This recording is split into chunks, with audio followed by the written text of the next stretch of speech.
warfare. We turn to John Mcafee, pioneer in the cybersecurity industry, CEO of MGT Capital Investments, political activist. He sought the Libertarian Party's presidential nomination in 2016. He joins me from Oakland. Heard all the headlines about hacks, the Democratic National Committee being hacked, John Podesta being hacked, Russia's alleged efforts to influence the election. What's your take on all of this? Well, there's so much information out there, Larry, that I think to start with, we need to define what cybersecurity is. I mean, there's the protection of our privacy, which we have none, by the way. There's the protection of our data, our critical data. We have none of that. There's the protection against cyber attacks, like denial of service attacks against internet organizations where we can no longer get access to the internet or a company's computer goes down. And then far more importantly, we have cyber warfare. The only front that America has any capability in is in cyber warfare. That began back in 2011 with Stuxnet, a virus written jointly by the U.S. and Israel that destroyed half of Iran's centrifuges to create purified uranium. So the thing that distresses me more than anything else is that our government defines cybersecurity by and large, especially the FBI, the Department of Justice, as using cyber technology to make sure that American citizens toe the line, that there are no terrorist activities, and that we are all monitored and controlled. And this is what scares me, because that really is not cybersecurity. The thing about Donald Trump's cybersecurity platform that frightens me the most is that he wants the Department of Justice to head a national task force of law enforcement agencies to create our, quote, cybersecurity policies. Well, the agency that's going to head that up, we know is going to be the FBI. They are the lead technologists within the Department of Justice. And look at what happened to the FBI. In 2013, they were shut down by Anonymous. In 2015, the Chinese stole every record that the FBI had. And in February of this year, a 15-year-old boy hacked the FBI and published 30,000 records, including undercover agents of every agent within the FBI organization, almost 80% of their employees. And is this the agency that you want running America's cybersecurity? Well, clearly, there must be another. I'm sorry, sir, go ahead. And what is John Mcafee's idea? Well, my idea is let's address the real cybersecurity problem. For example, what the FBI has, what the NSA has, what every covert agency within the U.S. government has is software and hardware capable of listening in on every conversation between every American citizen, reading every text message, reading every email, knowing who our contacts are, knowing everything about us. And these are being used against us now. Why don't we take all of that effort and realize that the American government itself has no security? The Chinese walked off with 23 million records from the Office of Personnel Management last year, as easy as could be, and yet that office was protected by the state-of-the-art cyber protection technology. We don't have any. You think Russia attacked the Democratic Party? Do you think the DNC and Podesta, Julian Assange had anything to do with this? What's your view of that? Okay, well, here's the truth is, Larry, when the FBI or when any other agency says the Russians did it, or the Chinese did something, or the Iranians did something, that's a fallacy. Any hacker capable of breaking into something is extraordinarily capable of hiding their tracks. If I was the Chinese and I wanted to make it look like the Russians did it, I would use Russian language within the code. I would use Russian techniques of breaking into organizations. So there simply is no way to assign a source for any attack. This is a fallacy. This is what the FBI and other agencies want us to believe so that they can manipulate our opinions. But I can promise you, if it looks like the Russians did it, then I can guarantee you it was not the Russians. What do you think of WikiLeaks?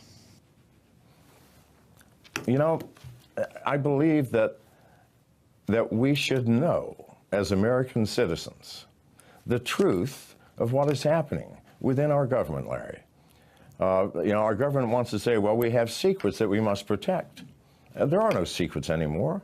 If the U.S. government believes that the Russians, the Chinese, the Iranians do not already have all of our secrets because of their hacking technologies, then our government is deluding itself.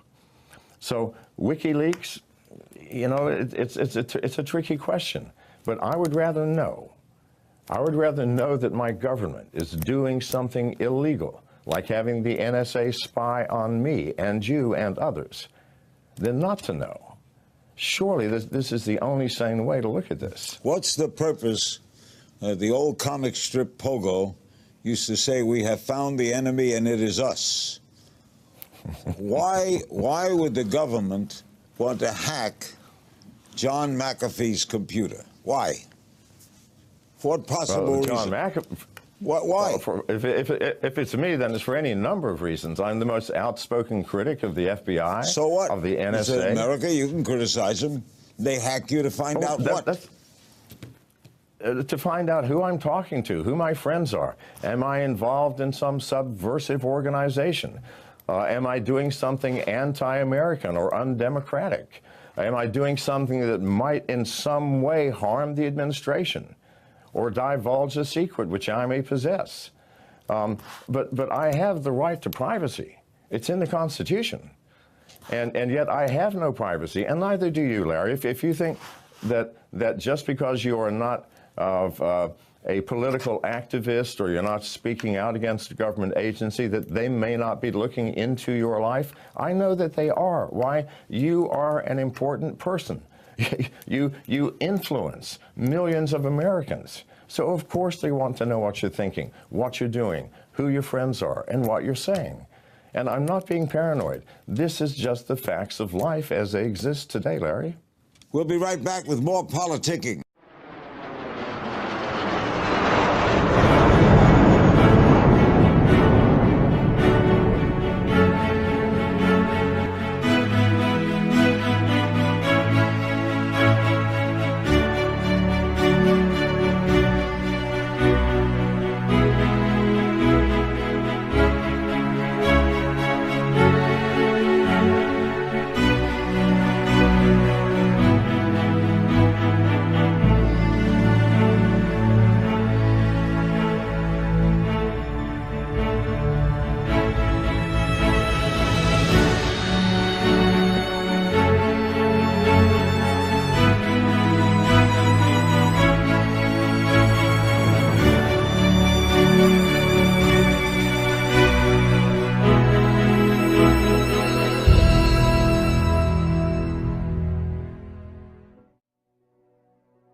Recently, Obama said that the United States are going to respond to Russian cyber attacks. Tell me what the United States can do. Whether it's Russia, China, or Iran, what can we do? Here's the problem. In terms of cyber attack, in terms of cyber warfare, we could destroy every country on the planet by, number one, taking out their power supply permanently. That's trivial. The unfortunate thing is, it is so easy to do and so cheap to create weaponized software, so can every other country in the world.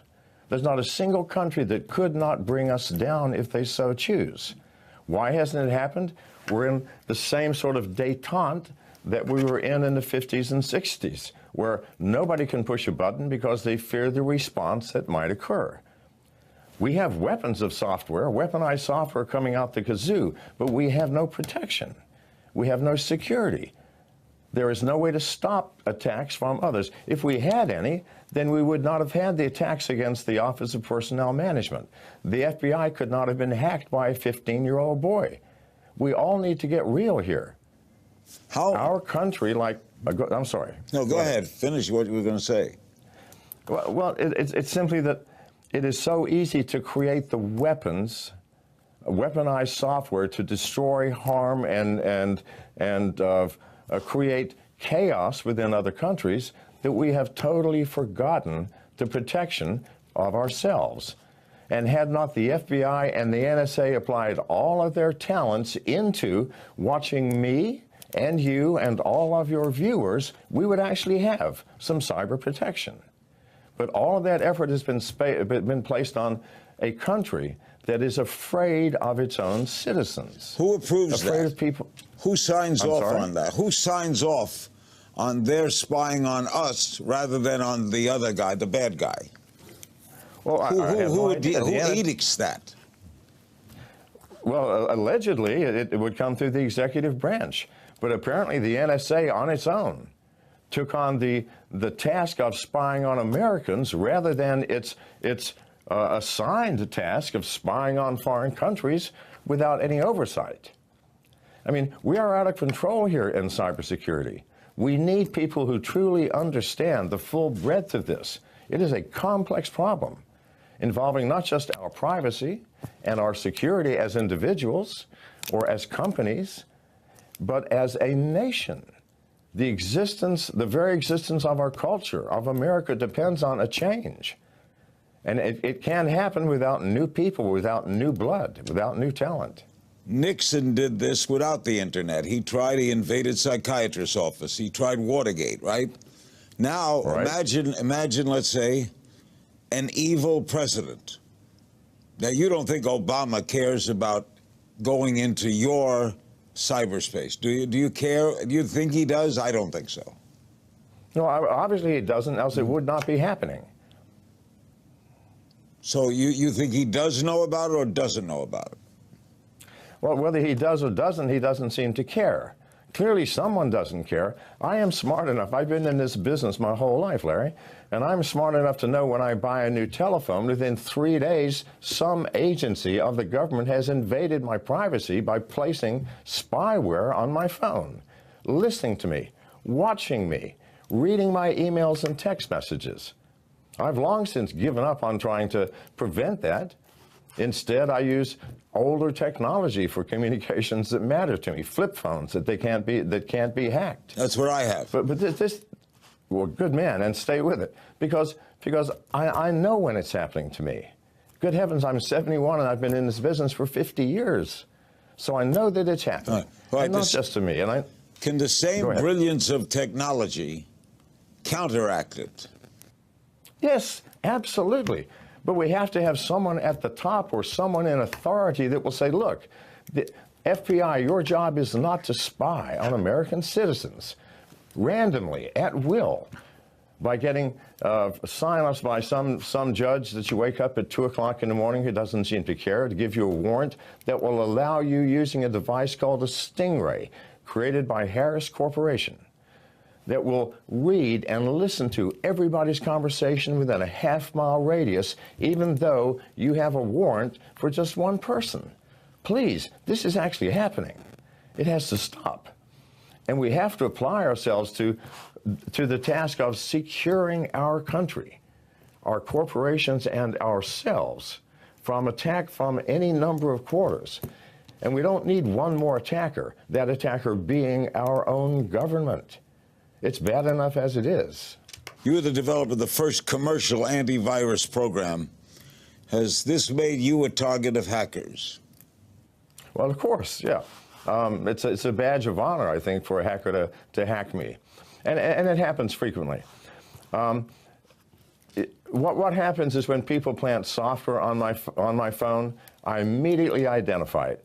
Instead of getting rid of it, I try to find out who put it there. And then I keep my phone in a safe place when I want to have a private conversation.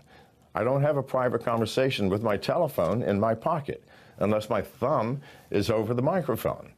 I don't let it watch what I'm doing. I keep it in closed spaces. So I can allow this. You're painting this picture, John, that instrument, that iPhone that you have on you is an enemy of you. Of course it is. It's the ultimate spy device, Larry, and it was designed to be that. Now, let me tell you why. The iPhone and Google's Android phones are designed for one purpose: to allow marketers and salesmen to have access to where you are, who your friends are, what you are buying, what color shoes you like, what color sweaters you're looking for Christmas, so that they can market those things to you. Now, because it is designed to allow that, then it is also designed to allow hackers to get in and do the same thing. I mean, I don't care if you want to sell me a pair of shoes, because I can choose not to buy them. But when a hacker gets in to steal my identity or to listen in on a private conversations, well, that's a different thing, Larry, and that's what that's being used for. And the government uses these same facilities to spy on you, everyone who's watching you, me in particular, or anybody who looks like they are standing out of line or saying or doing something which might potentially be a threat to America. How do you know that the United States government isn't looking into what Iran is saying, what Russia is saying, what China is saying? Why can't we do the same? Well, I'm sure we are. Which is what I'm saying. There are no secrets, Larry. Not only are we watching the Chinese are watching us. We're watching the Russians are watching us. They're watching the Iranians, who are watching us. So is that there mutually... are no secrets. So is that mutually assured destruction? It is, if we don't stop it. If we don't develop techniques to prevent this from happening. Everything has been focused on warfare.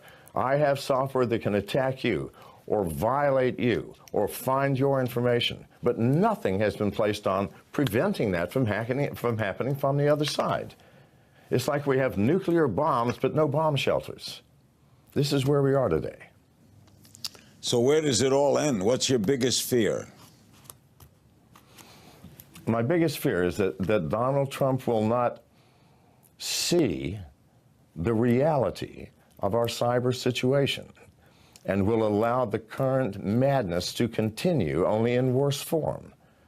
His cybersecurity platform, stating he wants the Department of Justice to control a nationwide task force, is the most frightening, because we know that it will be the FBI within the DOJ. They've been hacked more than anybody.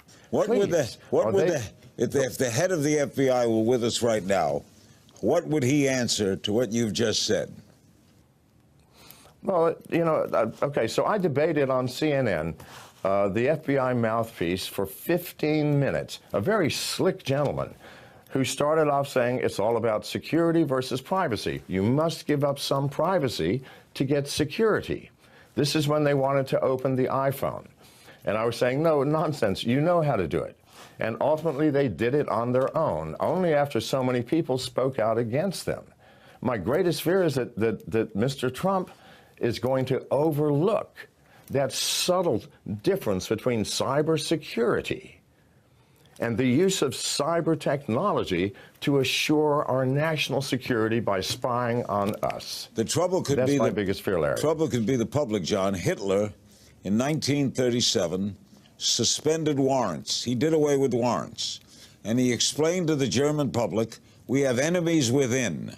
If you have nothing to fear, why do you care if the police come to your house to search it? And the public bought that. Do you think the American public would buy that? Well, only if they haven't understood what privacy is, Larry. Because you think if you've got nothing to hide, you have nothing to fear. All of us, 100 times a day, exercise a privacy function. When you buy something from the grocery store, do you tell the clerk the intimate details of your life? No, that's madness. For your casual acquaintances, you may divulge more. For a close friend, you might divulge even more. For your spouse, you might divulge everything, providing you're not having sex with her sister. But even then, you might not choose to divulge that. We all have levels of privacy that allow our society to function smoothly. And so if you say, well, you have nothing to hide, you have nothing to fear, that means that ultimately everybody will know everything about everybody else. And we will have riots in the streets.